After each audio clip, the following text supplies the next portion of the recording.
Sue, I just want to say thank you. But one of the implications I saw in your play that I think is really important, so I just have to point it out, is that one of the things that isn't happening, but that Rosalind does, is listen to students, right?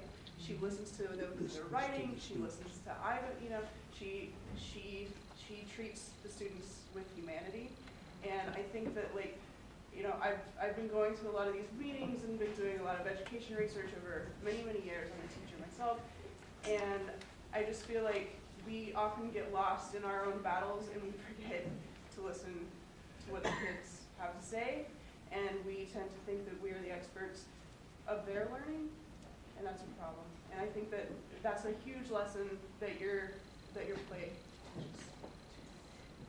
And I think that more than just being humane, that is the information that the teacher needs, because that's how she knows her in with grabbing that student's attention and how she can direct her teaching and everything. And so many teachers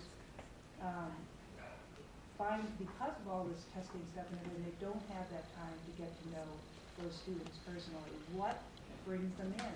We don't have time to find that out anymore. Well, especially when you've got 40 kids in the classroom as well. I'm just going to repeat some of the information that just came out for those in the front who were not able to hear. Basically, the notion that the way in which Rosalind, in particular, went about grading her students and reading their papers and so on, the way she was able to measure their success, that notion of listening to the student, of cultivating the student, and the difficulty that we have today in such large class sizes, with such high, really national standards that are set that may not be applicable to the particular individuals within one's class, make that a challenge, I guess. Good, Susan. Just a quick comment. I'm started participating in something called the District Parent Involvement Committee, and they had us look at a document for, I guess, guiding their vision for family engagement. And parents noted that not once was the word relationship used. And this is for family engagement. And this was a draft. We got to, you know, provide suggestions, and they're listening.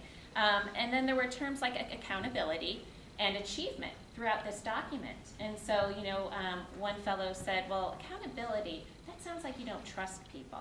So that's not a healthy environment for our kids.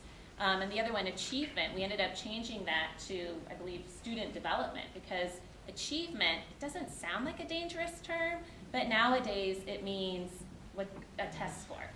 So trying to change things. Yes.